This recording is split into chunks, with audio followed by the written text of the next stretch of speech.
I would argue that the reason that we want to be creators, right? You think about when you're a kid and you're in kindergarten, you have crayons, you're constantly trying to create art, you're trying to create, we want to create things. That's because we are mini creators who are modeling our father, the great creator, right? Yeah. And so those who want to start a business, I would say they're using their Christian instincts when they're doing that. Even if they're not distinctly a Christian, it is that common grace that they have, that they know they should be creating. We should all be creating because we were created. Welcome to Indie Thinker with Reed Huberman. You're about to make the jump from the dishonest mainstream media into free and independent thought from key thought leaders on the subjects of culture, causes, politics, and faith.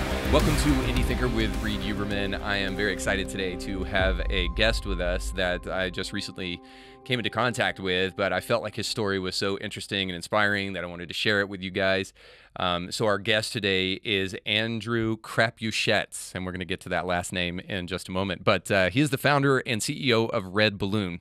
redballoon is a job listing company that connects like-minded businesses and Americans who seek the freedom to work without the fear of discrimination against personal beliefs. That used to be something that we would just be like, duh, but it doesn't really seem like that so much anymore. But without the discrimination of personal beliefs, infringement on constitutional rights, or invasion of medical privacy. So, Andrew, thank you so much for being on, man. Yeah, thanks for having me. It's a pleasure. So, your last name, I had to ask you how to pronounce it, and then when you pronounced it, it's worse than actually what I thought. Because I was going to give you like this French pronunciation, Crapuchet, Right, or something like that. Yeah. But Crapuchettes. So I thought I had a bad last name. But how did that one fare with you during it was elementary an school, middle amazing school? name to grow up with. It's actually Basque French. Okay. So it's kind of in that area between Spain and so they tend to put different accents on things, and so it's just Crapuchettes. And as you can imagine, you can do any number of things with that. I taught kids PE for a long time at my kids' school, and so these were preschoolers and kindergartners, and they all had to call me Mr. Crapuchettes. And I think the worst pronunciation was Mr. Crap Your Pants. Yeah. And I'm like, no, Crapuchettes. She's like, yes, Mr. Crap Your Pants. I'm like, you know what, Mr. C is fine. That'll be just great. So, Girls. yeah, no, I've had, I think it's fantastic, though, because if you go to a conference, someone's like, oh, yeah, you're the guy with that horrible last name that we've been talking about for the last year. I'm like, yes. Name so recognition. it's just a marketing tool. Absolutely. Well, that's great, man. I had a chance to talk with you the other day about your business. So I kind of want to dig into your backstory because I think that'd be really interesting for people to hear. Already, I think people get at least a little bit of an idea of redballoon, but I want them to see the man behind the method. So tell us, where'd you come from? Where are you originally from? Yeah, so I grew up in the San Francisco Bay Area. I did the .com thing down there.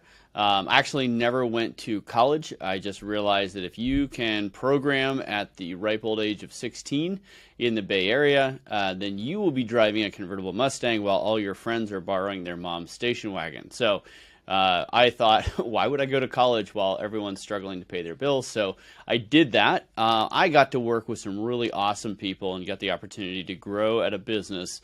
Starting at 16, I did 7 different jobs over 7 years for them. And then at the ripe old age of 22, I was tired of traffic and liberals.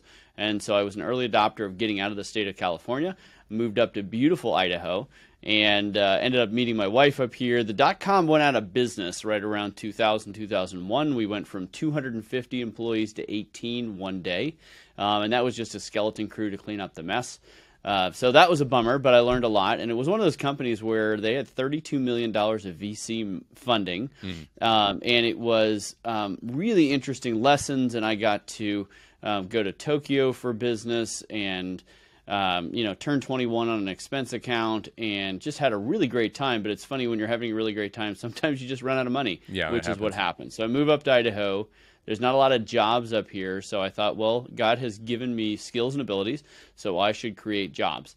And so I have started several businesses, actually, a 3D printing business, a student information software business, and then an economic data business that we ended up growing from 3 employees to about 280.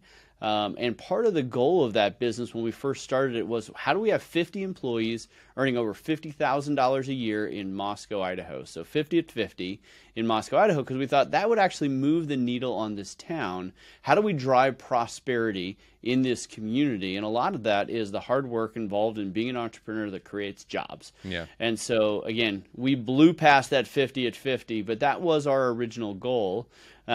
I ended up selling that business 4 different times, and I know it sounds like the guy who has a bridge and sells it over and over again. It's not quite like that, but I had less and less ownership every time I sold it, and at the end I didn't have any ownership, and the board decided that I was a little too conservative and Christian for their liking, and so I found myself delightfully unemployed about a year and a half ago. Yeah. And I thought, well, if this has happened to me, the CEO of a company that's growing quickly, creating a lot of profits, and really dominating the market, I bet it's going to happen to a lot of other people where they're going to lose their livelihoods because they're sticking with their convictions. And as a side note, my sweet wife, when I lost my job, bought me a very expensive bottle of scotch as a way to go for holding the line, holding your convictions. You lost your job, which is, good awesome. wife. Good wife there. Yeah, absolutely. So now I'm unemployed, and I'm doing a housing development in town. I'm restoring some historic buildings, and I thought, well, I should create a job board with a thesis around freedom. What if we had freedom in the workplace again? Because what I saw, when you create a work environment where culture is strong and healthy and honestly Christian, then people, whether they're a Christian or not, are going to thrive in that culture. And I would like people to be prosperous. So I create redballoon.work as a job board with a thesis around freedom. Not too complicated. Job boards are not that hard of a technology to create. They're very difficult business to build, but they're not that hard of a technology. So I create this thing, and I'm like, okay, done my job. I have created redballoon.work. Called Red Balloon because if you've ever been on a hot air balloon, it's a little bit terrifying and a lot bit fun, kind of like looking for a new job. And people are moving to red states or red regions of blue states or red businesses to look for freedom. So redballoon.work comes out of that. I'm like, yeah, no big deal. I created a job board. I'm done. And then my best sales rep, whose name is Joe Biden, comes out with a vaccine mandate and says, hey, we think that employers should force something on their employees that generally would be a good conversation for the employee to have with their doctor, not their HR department.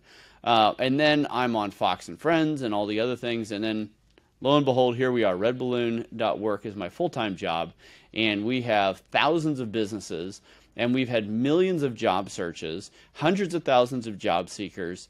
And it's been really fun because we've helped place thousands and thousands of people in businesses and jobs where they can live their values out loud, where they can have the joy that comes from a hard-working day again, right? When you don't have office politics, when you don't have wokeness in the workplace, but you can actually just focus on bringing value and working hard at it.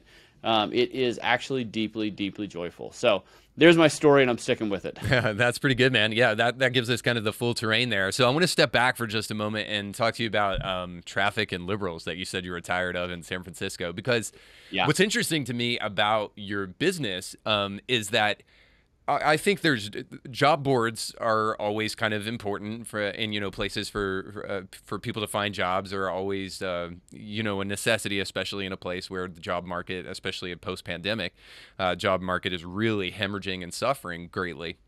However, your niche market, based upon the introduction that I just gave, is one of freedom, one of kind of personal freedom, and helping people find their jobs, finding jobs where their deeply held beliefs are not going to be infringed upon. And that's interesting to me because I don't think that niche market would have existed prior to 2020 as much as it does today. Except, this is one thing I cover a lot on my show, except in the one thing that most people don't tolerate if you're on the left, which is Christian evangelicalism. So there's a name for every kind of hate except for hatred towards Christian evangelicals. So like you can be a homophobe, you can be an Islamophobe, you can be a transphobe, you can be all of these things, but there is no actual name for somebody who has a hatred towards a Christian evangelical. And it's interesting because I've spent some time in San Francisco too. And I know that everything goes in San Francisco except Christianity. Yeah. And maybe that's not entirely fair, but you certainly get that impression going out there, right? You can protect the sea turtles' eggs, but if you talk about abortion, then you're some kind of Christian, Shiite Christian or something like that. So growing up in San Francisco, how did you develop conservative views? Yeah, no, that's a good question. So I was in the South Bay, so down by Palo Alto, Los Altos area. Okay. Which is still a hotbed of liberalism. Where Stanford is, yeah. Yeah, right. My dad actually went to Stanford. I was born at Stanford Hospital. So I grew up in a Christian family, and we were in an evangelical church. I was plugged in. We were part of Awanas. I actually was homeschooled, partly because I was in a Christian school early on, and I am wildly dyslexic, and so everything was backwards.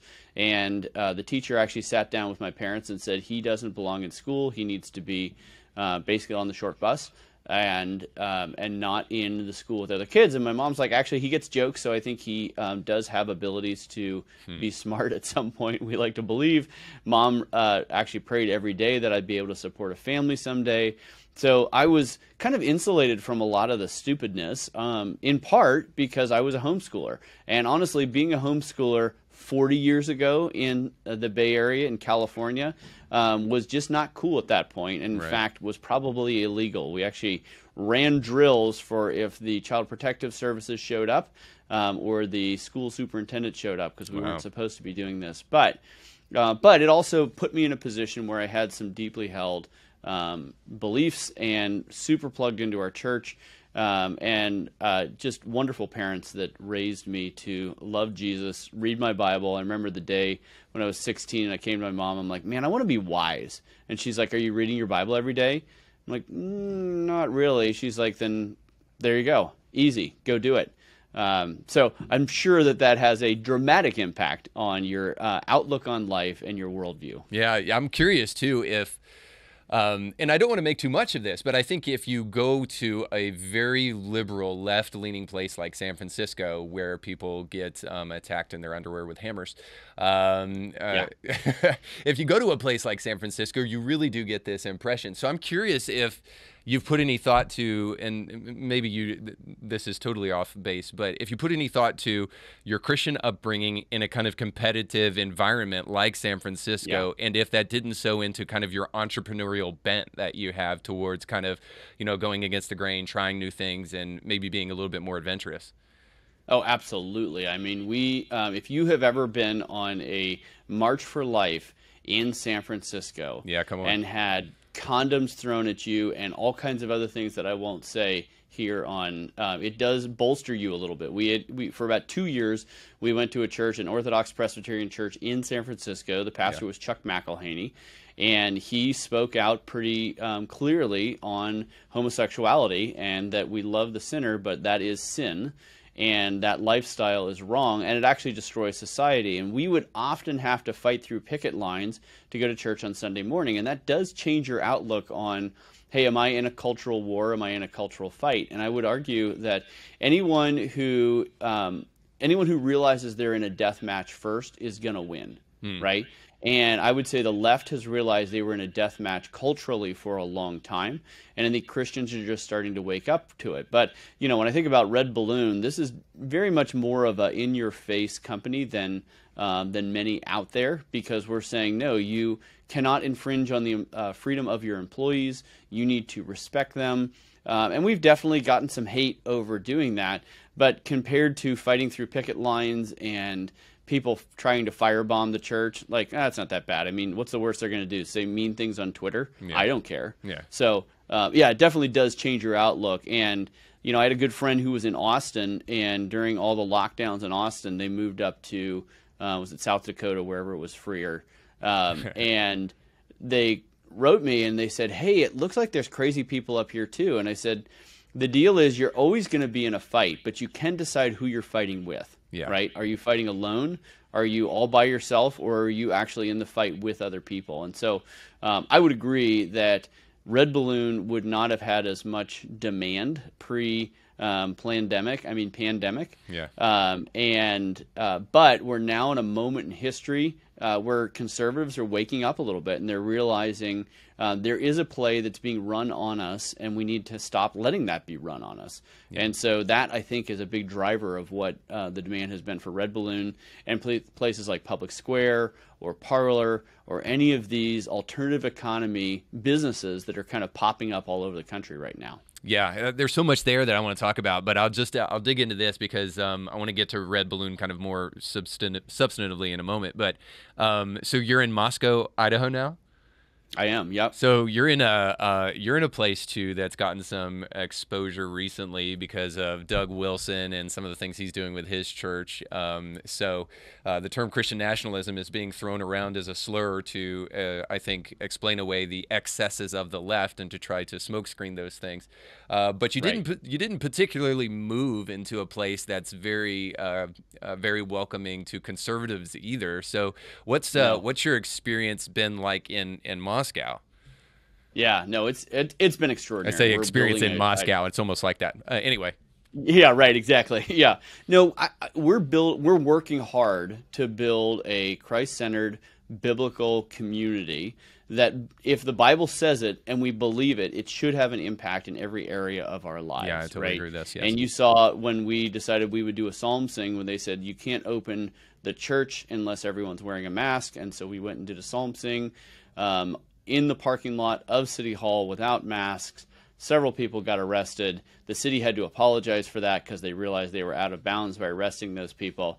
But they also didn't pass any more mask laws here in town because they knew they didn't have the horses to get that done. And so you have a town of, call it 25,000 people. You have a reasonably large university, so that produces that pretty left influence on the town. But then you also have a farming community all around us. So the county is actually fairly conservative. The town is liberal because of the university. But with a town of 25,000 people, we have 1,500 to 1,700 people every Sunday morning worshiping. And if you include Trinity, which is another Reformed church in town, you're over 2,000 people that are worshiping God every Sunday morning, that are looking to apply the Bible to every area of your life. And that is causing a lot of friction in town because when Christians actually believe it, they say, okay, if the Bible says this, I should run my business this way, I should raise my family this way, I should decorate my building for Christmas this way because it's important. It is much more out there than me and my Jesus, in my heart. And so that is causing a lot of friction in town. But it's friction that, of course, you're going to have this. What was the Anglican preacher who said when the Apostle Paul showed up in a town, there was either a riot, a revival, or both. And he said, when I show up in town, they serve tea. Like, what am I doing wrong? We should be engaging culture, and it should have impacts that are not always pleasant in the short term, but are absolutely the right thing in the long term. That's so good, because I think that we get this impression that compassion is the ability not to ruffle feathers. And I think that's what we have kind of, as Christians in the past, identified or qualified love with, is just making people like us. That's been the goal for the seeker-sensitive church for the longest time, is just to make sure people like us. And the problem with that is that there is no command to be nice in the Bible. And in fact, if there was, Jesus didn't get crucified because he was nice. He got crucified because there were some things that he said that people didn't like. And I think we're coming to this realization, at least I hope anymore, we're coming to this realization that neutral territory is important where it can be found, but is less than we might think. And there is a place where we need to take a stand. And if we do so, there are going to be residual effects and repercussions to that stand. And Christians in America for the longest time did not feel any of that. And I think more and more we're starting to wake up to the realization, if you're actually going to be a Christian acting out your faith in the marketplace, in the real world, then you're going to have to take a stand, and you're going to have to pay the price for that. And so in some ways, I lament that we are in the place that we're in, but in a lot of ways I rejoice, because while I'm a practical pessimist, I'm a theological optimist, and I know that God is doing all of this stuff for our good. And maybe perhaps one of the things is that it produces things like Red Balloon in the crucible of all of these kind of crossfire things, and creates a place where now people who perhaps didn't want to get vaccinated can go find a job where they don't have to be forced to shove an experimental vaccine down their blood vessels, and they can actually work in peace. So so I'm very interested in Red Balloon kind of writ large. So how do you guys vet the businesses that become a part of Red Balloon so that you can safely say, hey, these are businesses that are ethical, they're not woke, they're not going to try to do the DEI thing with you as an employee or whatnot? Yep. How do you vet these businesses so that they become a part of Red Balloon? Yeah, it's really actually pretty straightforward. We have every business sign a pledge, but anybody could sign a pledge. You can lie on pledges, right? Sure. But sign a pledge that they believe that they will protect the freedom of their current and future employees up to and including medical privacy, which again, this should not be rocket science. This should not actually be that exciting. Right. Every job board in America should have this kind of thing. So Red Balloon shouldn't even be needed, but unfortunately the wokeness in the workplace is very much making it needed, right? Sure. So they signed that pledge, but then once they've signed up, our team actually goes and checks out their website and looks like, look, are you pushing for a lot of these woke ideologies? And we actually have had some conversations with people who had a big BLM or a black square on their site. And we'd be like, so what's behind that? And they're like, well, doing this or that. We're like, so you realize that's actually a Marxist organization trying to destroy the fabric of America? And they're like, no, I didn't realize that. And we're like, well, here's some documentation. And they're like, oh, okay, well, we'll pull that down. Can we post jobs? Because we want the type of people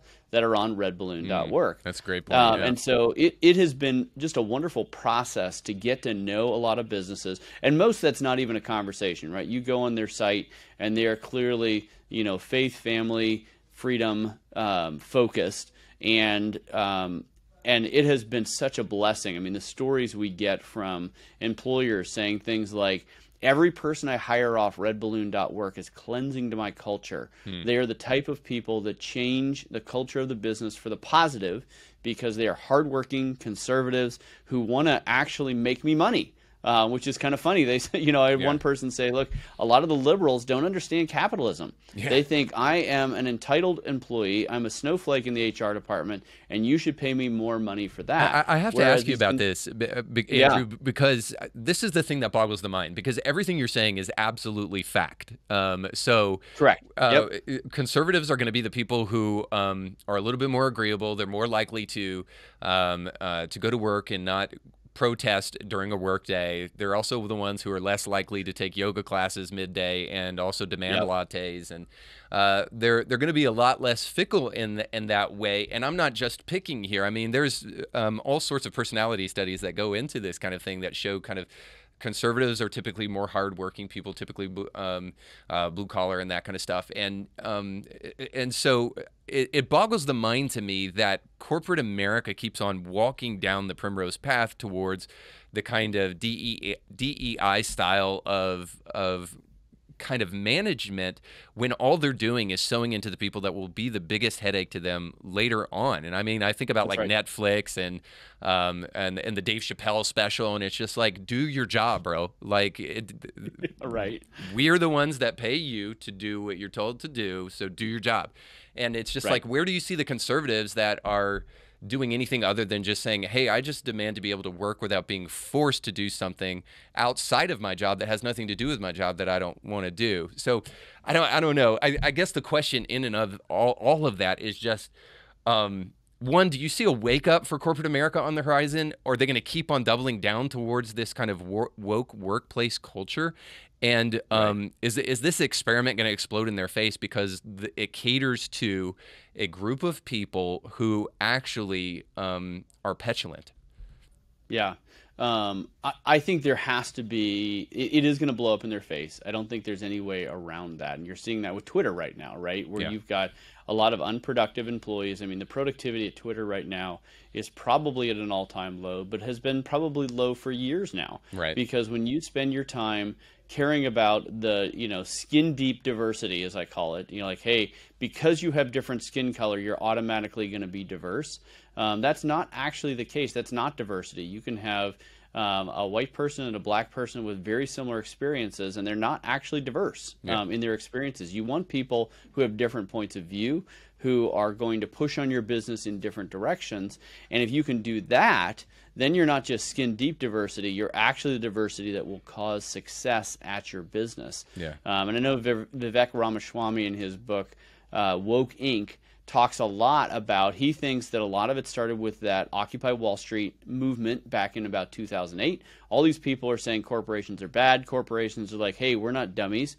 Who has the biggest microphone in the society that can tell everybody that we're good and not bad? And the answer was the liberal media. And what does the liberal media want to hear?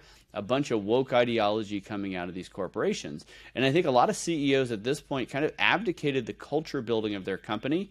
They handed it off to HR and said, here, you fix this. I want to focus on the business, and I want the media to say all kinds of nice things about me. And the only way I can get them to do that is to espouse crazy doctrines that don't make any sense at all. So if I'm Nike, I can say, hey, slavery is really bad, and we need critical race theory in the company, while using effectively slave labor in Asia to build their tennis shoes. Right? But as long as they're saying the right things, then they can get away with all that stuff. The problem is doctrine comes out your fingertips, and when you espouse these views and all of a sudden you're believing them and your employees are believing them, now you're on a roller coaster ride that's not going to end well, because people are not focused on bringing value to the company. They're focused on what the company can do for them and make them feel good in their social justice crusade.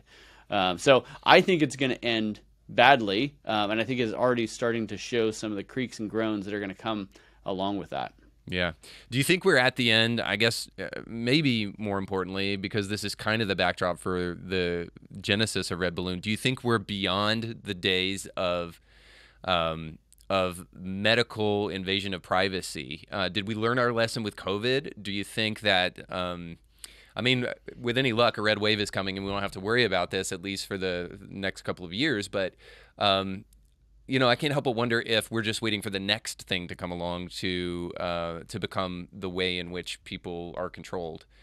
Absolutely. No, there's going to be another thing. It's going to be another woke thing. Is it medical privacy? Maybe. I don't know. I just had someone write me this morning that said they're working for a company in Boston, and they're tightening down their vaccine mandates for the company, and this person's going to lose their job. They were able to get a religious exemption last time, but they don't think they're going to be able to get one this time. And it wasn't too many months ago, there was a study showing that over 40% of all businesses in America still had a COVID vaccine mandate. So this issue is still very much alive and well. It's not in the media in the same way. It's not the wild panic that I think we had originally, because there are other businesses out there. But no, this is one of many things along this road to wokedom that a lot of these companies are going down, and I don't know that they're going to be able to turn those ships around. You know, I don't know that it could be more of an Ayn Randian moment where all the conservatives are like, you know what, we're propping up these businesses, we're allowing them to go on social justice crusades while we get all the work done. If all those people left Facebook or Twitter or any of these other places, I think a lot of those companies would just implode under their own weight. So it'll be an interesting moment to see how the next several years plays out. And I'm just excited that redballoon.work is part of that story. Yeah, me too. Because I think I was just thinking of Brave New World as we were talking, and I was thinking the cure for some of that was this primitive person that was kind of a blast from the past that questioned all of the preconceived notions of the age. So it was almost this conservative ideology embodied in a person in Brave New World that kind of sent the totalitarian empire crashing to its knees. And so I think we can prognosticate, and I think there's actually some helpfulness to prognosticating about what the future may look like. But I think we truly know that the answer to changing the world, making a difference, is for a couple of people to stand up. And it sure seems that Red Balloon has done that. And so I'm curious, how many people have you guys reached with Red Balloon at this point in time, or posted in positions? Yeah, we don't know everybody that we've been able to get into jobs. We know that there's been many thousands of applications through the job board. We know that we've had 700,000 unique people on the site.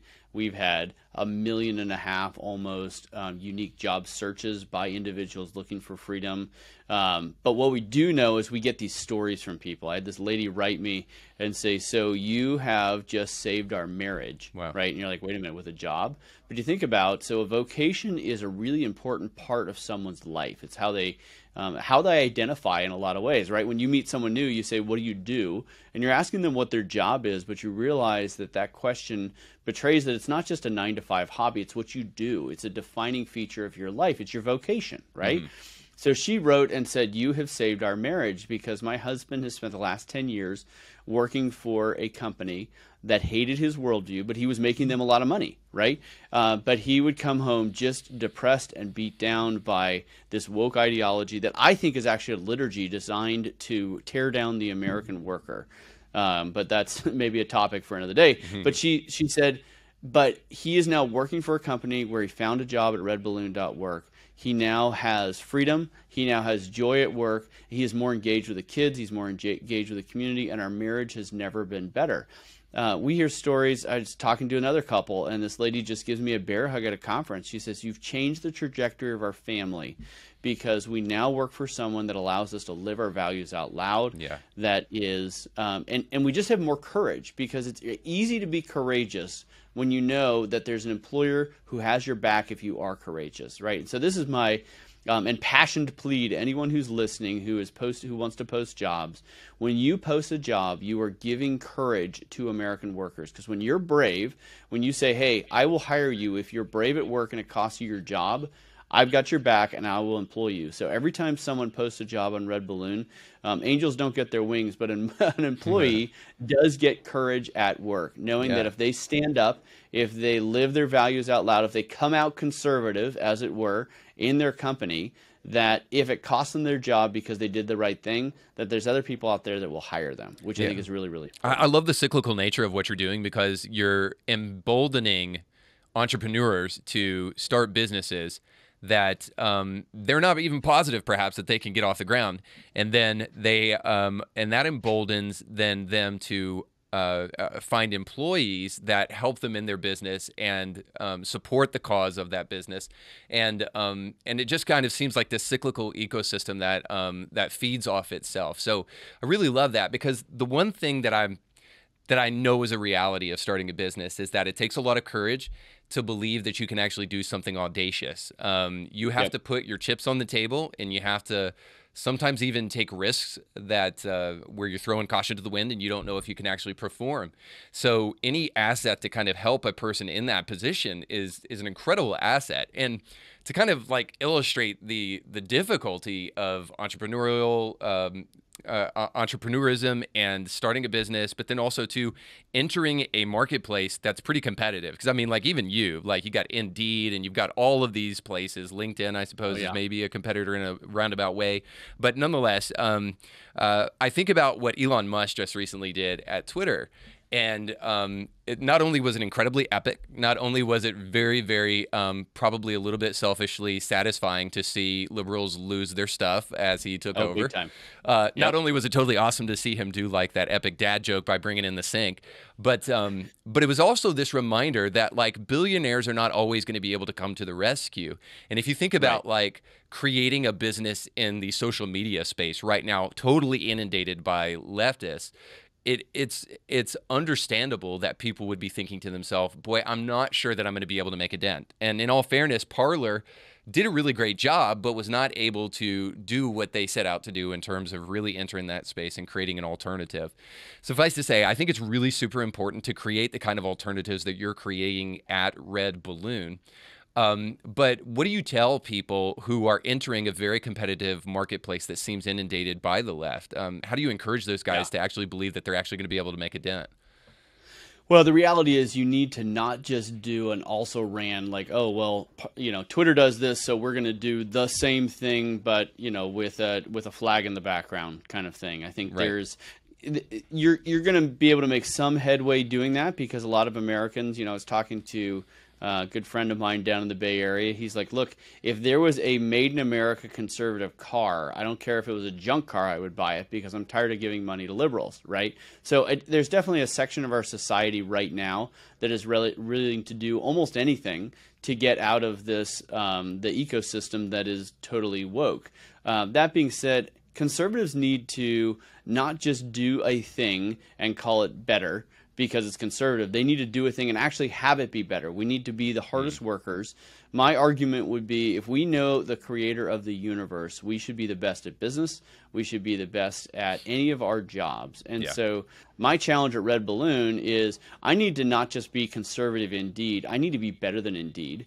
I need to be more creative. I need to be scrappier, more courageous, more joyful than what they're doing, in addition to being the conservative version of what they're doing. So I think that's going to be the challenge. Is a lot of conservatives are just trying to do, well, a similar version of what's already been done, but with a conservative twist. And I think that's fine, but it's not going to win in the long term. On the long term, we need to do better than that. So, like, one of the things we're doing at Red Balloon is we realize a lot of these small companies and entrepreneurial businesses, nobody likes to write a job posting, and people are afraid. What are they allowed to ask in an interview process, right? What are you allowed to ask if I want to not get someone in here who's going to wreck my culture and wreck my business? And so now Red Balloon is saying, look, for $1,000 a month, only $1,000 a month, we will write your job postings for you. We will put them in front of the largest database of patriots in America, maybe on the planet. And then we will actually do the first interview for you to screen candidates so that we know that they're a good fit for the culture of your company, right? And there's not really anybody else out there doing that, but we want to give rest and joy to the companies that are on redballoon.work. So we post your jobs, we write your jobs, and we do the first screening on your candidates, and we only bring people to you that we know are going to be a good fit for your culture. Well, doing that not only checks the this is a conservative box, but it also is, oh, okay, if I'm a company and I don't want to pay $20,000 to a recruiter, or I don't want to pay $20,000 to Indeed to get thousands of candidates that I don't want, this is a different way of doing things. And so that's what I would encourage entrepreneurs who are kind of jumping into this freedom economy, into this courageous economy. Figure out a different, better way that's going to be a deep blessing to your customer, and you will probably succeed if you're willing to put in the hard work of doing that. Yeah, I think we've allowed in, especially in the church perhaps, for kind of the heavy lifting to be done for us. I don't know if you're familiar with a guy named Andy Crouch, but Andy Crouch wrote a book called, I think it's called Culture Making, and he kind of illustrates 3 steps. The first step is to critique culture, the second step is to mimic culture, and the third step is to create culture, and says ultimately that Christians either stop with one or two. I would say probably it's fair to say that in the 80s with the religious right, very often we were critiquing culture. And then in the 90s, especially with the seeker-sensitive movement, we were kind of mimicking culture. And we've kind of created that to a fine art. But I think we're realizing now that as culture begins to crumble all around us, as cancel culture begins to like cannibalize people, and woke culture just starts to eliminate diversity of opinion in the workplace and that kind of thing, that we're understanding that we can't just mimic culture, but we've got to start creating culture. So parallel economy is something, I first got turned on to it by Dan Bongino and him just saying the word, and then I started to research it a little bit more. And I really do believe that it's a calling for the church, but I believe it's a calling for just patriots and freedom-minded people to go out there, create businesses. I'd love to see how maybe you've got some examples of the ways in which conservatives have created businesses in their spaces that are more competitive. You did that with Red Balloon, but I'm wondering if you've seen that too, so that may be a little abstract, but I'll give you an example in my neck of the woods. There's a place called Mission Barbecue that is just kind of a it's I don't think it's national, but it's a chain. But ultimately what they do is Mission Barbecue has one focus: to create great barbecue and to support veterans in the process. And so every single afternoon for lunch, they stop everything, the kitchen stops, and they turn on the national anthem. They ask everybody to get up if they would, to salute the flag and to recite the pledge. And so they do that every single day. And then they also pledge that some of the proceeds are going to go to help support veteran causes and that kind of thing. And so not only are they creating barbecue, but they're also creating an atmosphere that I think a lot of Americans are inclined to do, which is respect veterans and respect people who have laid down their life for our country. And I think little things like that are exactly kind of the parallel economy that we need if the left is going to continue down its path. And I believe ultimately if they do, it will blow up. Then ultimately what has to happen is there needs to be a structure that people can run to, or at least that they can rely upon in the midst of all of these things being destroyed. And so I think we have to start acting now, and maybe even now is too late, but certainly we need to do it if we haven't. Start creating businesses that in the instance that woke companies really do self-implode, that there are other companies out there that are welcoming, that are loving on people, that are appreciating people, that care about freedom and desire to create a healthy workplace for others. So I guess maybe you could speak to that, but also too, I'm curious if you've seen some kind of creative businesses out there that are actually trying to create that welcoming environment in midst of the kind of woke cannibalism that takes place in corporations. Yeah, absolutely. Well, we need to remember that sometimes you need to start with, table stakes of, if I'm a job board and I don't allow you to just post jobs and put them in front of people, then, I can innovate all I want, but you do have to, do things just like Indeed's doing, just like ZipRecruiter's doing. And I see that, you look at like a Public Square and what they're doing with where they're trying to be the conservative Yelp out there. And they've got 30,000 businesses who have raised their hand and said, look, we care about freedom. And we are happy to align with this brand. So that's super encouraging, and they've been able to accomplish that. But you need to remember that Yelp got hundreds of millions of dollars of investment to create the scale that they're at today. And you think, is Yelp even still around? It is, and it's doing quite well. So, but I think that's, we need to understand, first you start with the table stakes of like, okay, what's the minimum that we need to be able to do?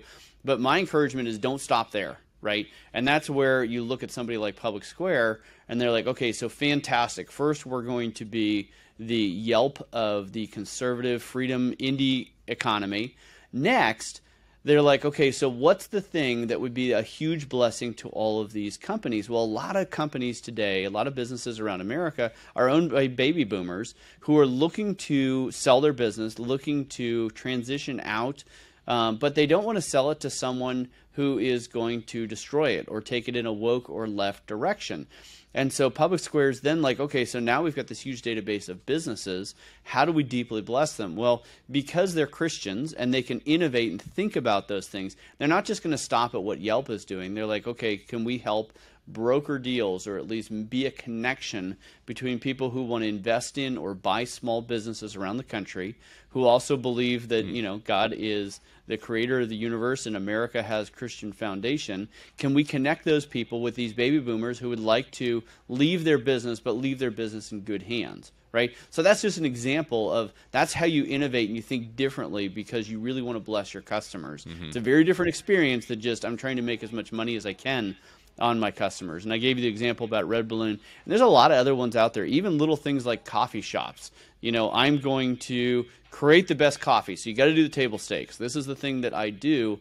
But how do I have an environment where people walk in and they're like, man, what's different about this place? I just want to be here. And often it's the love of Christ, right? And they don't, and people coming in the coffee shop, they don't have to necessarily believe it to feel it. I remember I used to, when I was running my big business, we'd have a users conference, and I would have university presidents and people who dramatically disagreed with me on a worldview front. They would come to the users conference, they're like, man, I don't know why, but I just love hanging out with you all. It's just so joyful and happy, and it's just different. I don't know how to put my finger on it. And I'm like, I know exactly why, but I can't. I'm not going to tell you right now. And sometimes I did tell them, but it's that kind of thing that I think Christians and conservatives need to take care of the table stakes, do your job, but also start to innovate and think, how do I totally change this experience so it's a blessing to my customers? And with that mindset, you can actually be very successful in business. Yeah, I agree. And and both of us know Michael Seifert at Public Square, and he has done some pretty innovative things with his business, as I guess you guys have too, in terms of creating this is what I've been told long ago, is that I'm no great entrepreneur, but I've been told at least this, that businesses either do something better than other businesses or they create meet a need that's not being met in the market. And so you Yep. saw a need in the market when people were being fired because of vaccine issues, or people are having to leave their businesses because they're doing things that they don't agree with, or maybe even supporting causes that that they find fundamentally against their faith.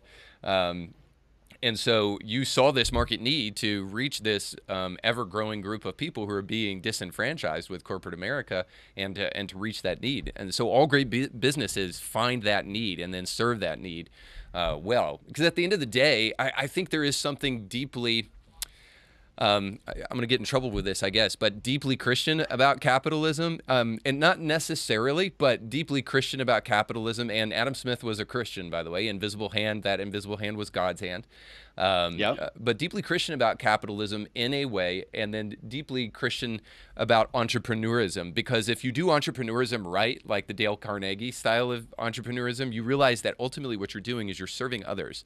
You're trying to create a place where people can have their needs met, and Dale Carnegie was great at this when he basically posited in his book How to Win Friends and Influence People that ultimately if you can find out what other people want and do that thing, then you'll win them for life, but you'll also create a better work environment, you'll create a better business and a better bottom line, and all of that stuff just kind of flows in together.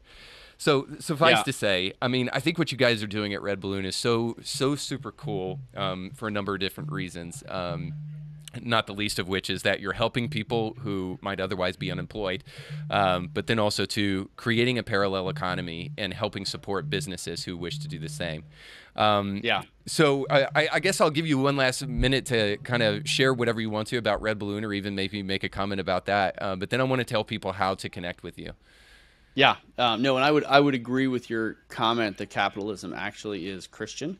In fact, I would argue that the reason that we want to be creators, right? You think about when you're a kid and you're in kindergarten, you have crayons, you're constantly trying to create art, you're trying to create, we want to create things.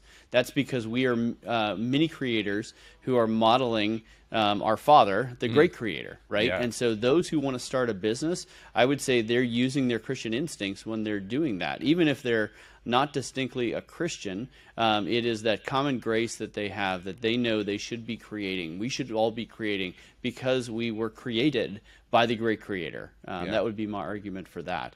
How to get in touch with Red Balloon and all the things we're doing.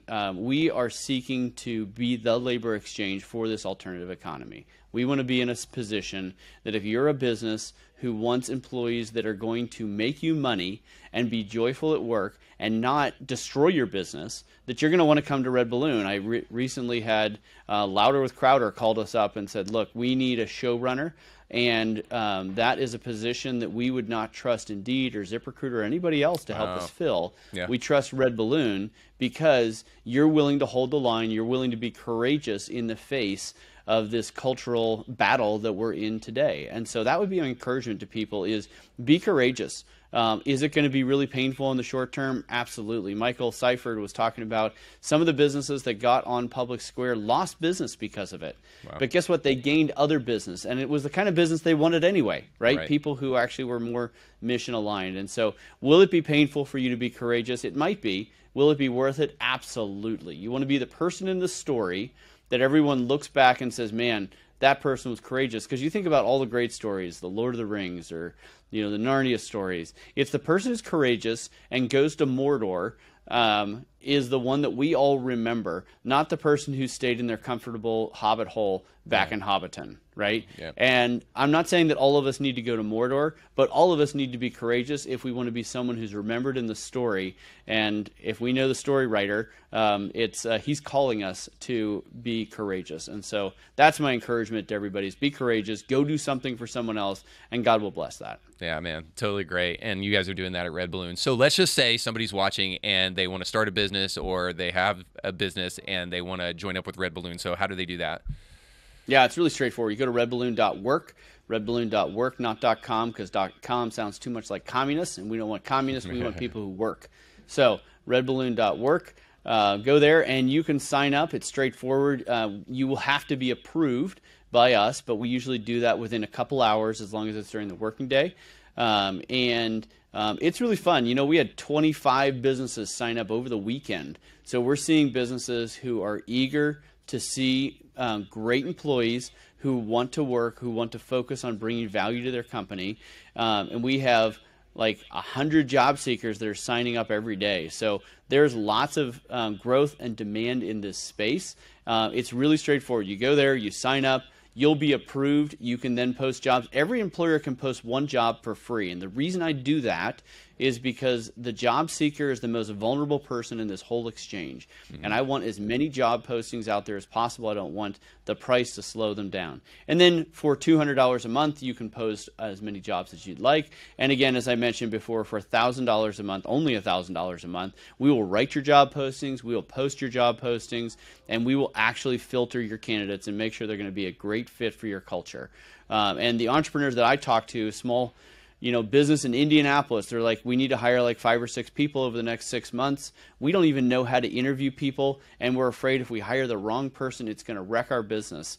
Here's a quick stat for you. If you hire the wrong person, the cost of that mistake will be 30% of their first year's salary. Wow. So if you hire someone at $50,000 a year and they were the wrong decision, you just cost yourself $15,000. So if we can help you not make those wrong decisions, but instead hire people who are going to be a blessing to your business, it is very, very relieving. That's for every single employee. So that's what we're doing today, and it's been really fun to be a blessing to these employers, to be a blessing to the job seekers, and we got more coming. So we're just getting going.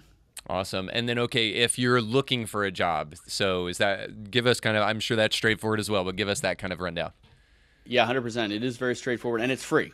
All of the services for job seekers are free, except if you want a professional to write your resume for you or to come alongside and help you write your resume, we do have a service that you pay for that. It's very reasonable, and you're going to have someone who's not going to encourage you to put any pronouns on there, but encourage you to put the things on the resume that are going to get it past an ATS, which is an applicant tracking system, that's going to make you more successful in your job search. So there's a small fee associated with that, but everything else for job seekers is free, including the video game Pronoun Landmine, which everybody can play at redballoon.work for free. It's based on a true story. One of my employees got stepped on a pronoun landmine at GE Health, and now works at Red Balloon, and his son wrote me the game as a thank you for employing my dad, which is pretty cool. So you can go check out the Pronoun Landmine game at redballoon.work. Yes. Okay, I love it. So now Elon is over Twitter, and you can just murder pronouns left and right, and you can do that on your job because of Red Balloon. So victory for everybody. So, man, I'm so thankful for you. I'm so thankful for your courage because you've done a little bit of that stepping into Mordor. I know what it's like in a limited fashion to kind of put your family on the line, to put your future on the line, and to step out and do a business. And just frankly, nothing changes unless we have people like you. So so thank you for your courage, man. Thank you for your stance in faith for Christ, and for not keeping that to yourself.